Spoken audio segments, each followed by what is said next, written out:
que hoje em dia nós temos também várias outras formas de buscar trazer a responsabilidade, como, por exemplo, a conciliação qualificada, a mediação, vários cursos, numa verdadeira integração que nós estamos assistindo. Isso não é só, é um desejo, né, mas não é só no Brasil, mas em vários países, né, a gente vai assistindo cada vez mais a uma integração ou uma cooperação dos operadores da saúde com os operadores do direito, buscando formas de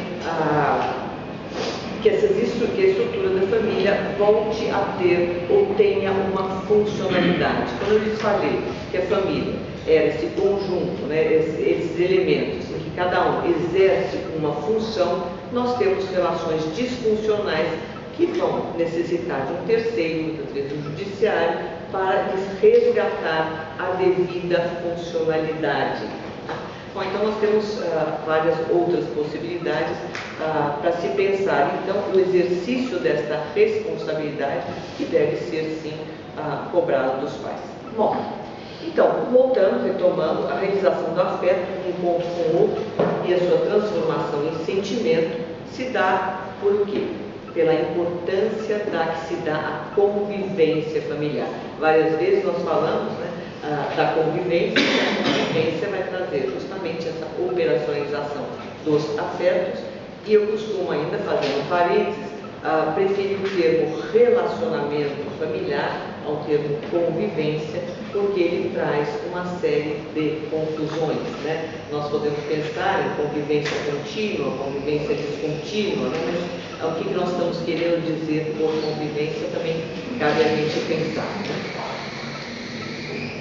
Bom, é uma crítica então constante, né, a se falar que o amor, né, que o afeto não pode se dar por decreto, mas sim pode-se exigir-se a responsabilidade quanto ao relacionamento familiar, sendo que o desenvolvimento do afeto é produto da possibilidade de convivência. E é certo que a convivência ela vai nos trazer diversos pontos de interrogação e, inclusive, ela vai influenciar ou vai ser influenciada pela escolha que realizamos quanto aos regimes de bem. Então, o meu ponto é que a escolha dos regimes de bem vai não só ser algo a ser discutido depois, quando houver, se houver uma separação ou um divórcio, mas ela vai também pautar o tipo de relacionamento que aquelas pessoas estão escolhendo ter durante o seu casamento, né? Uma forma macro, né, pelo menos no Brasil, até acho que 1976, né, o regime e a forma de organização da sociedade também contemplava isso, né, as famílias extensas, né, e o regime era o da comunhão universal de bens, né, em que havia realmente uma certa mistura, hoje nós podemos falar assim, né, entre as famílias nucleares, as famílias extensas, né, então se carregavam as famílias extensas para dentro das famílias nucleares, se herdavam, né? Então que era de um, que era de outro, quer dizer, era uma comunhão universal em que os papéis eles eram rigidamente divididos, né? O homem era aquele que cuidava dos bens, a mulher cuidava dos filhos e do lar, né? Ele era o dono da objetividade, ela é, entre aspas, a dona da subjetividade, né? E tudo ficava nessa comunhão universal, né? De bens, mas também de formas de relacionamento. Lógico que nós tínhamos nessa época uma mulher bastante submissa, né? Submetida a um regime que era o regime da comunhão universal de bens, mas também a uma sociedade muito mais patriarcal.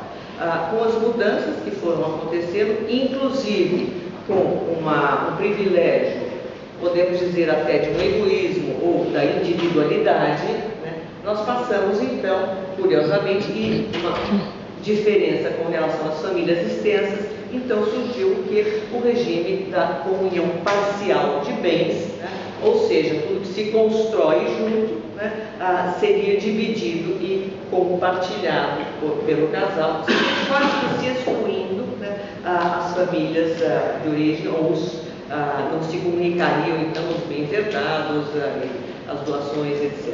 Né? E isso atendeu e atende ainda, né, uma forma de organização social, mas também isso atende um pacto entre aspas, duplas, professor Simão, um contrato, né, entre aqueles que estão se casando, né, como é que eles vão então dividir e compartilhar as suas responsabilidades no que diz respeito à casa, ao cuidado, à manutenção, aos bens, aos ganhos, né? Então daqui para frente, então tudo pode ser partilhado e compartilhado.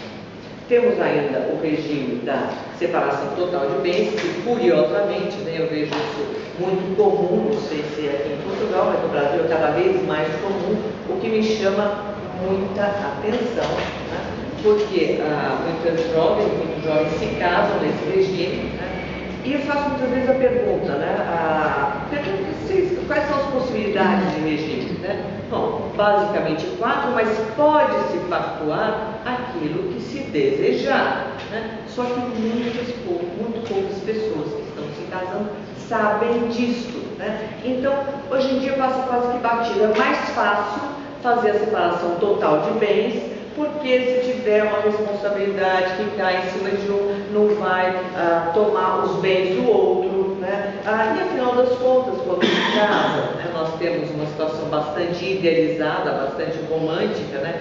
E uma situação de paixão. Aliás, o professor Zeno Veloso está aqui, né? E ele tem uma frase que é lapidar, que todo homem apaixonado devia ser interditado, né?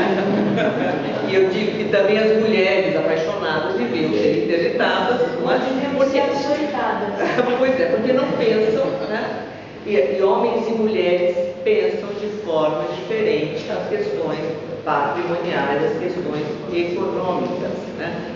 Não adianta, a gente tem mais facilidade para um lado do cérebro, parece que eles têm mais facilidade para o outro lado do cérebro, não é? Aliás, concordo, né, professor Zeno? Porque todos devemos ser interditados, porque essa escolha do regime de bens, né, ela vai realmente pautar as relações familiares, mas nós não podemos dizer que temos, ou que os jovens que se casam têm um conhecimento tão claro do significado desse regime de bens. E é interessante, ainda como hipótese, de casais que se casam com uma separação total de bens, né, e muitas vezes insistência dos homens, né, é quase como se tivesse aquela ideia, né, do amor incondicional, não é isso? E ainda, nessa separação de direito patrimonial e questões do direito existencial, é quase como se o dinheiro fosse sujar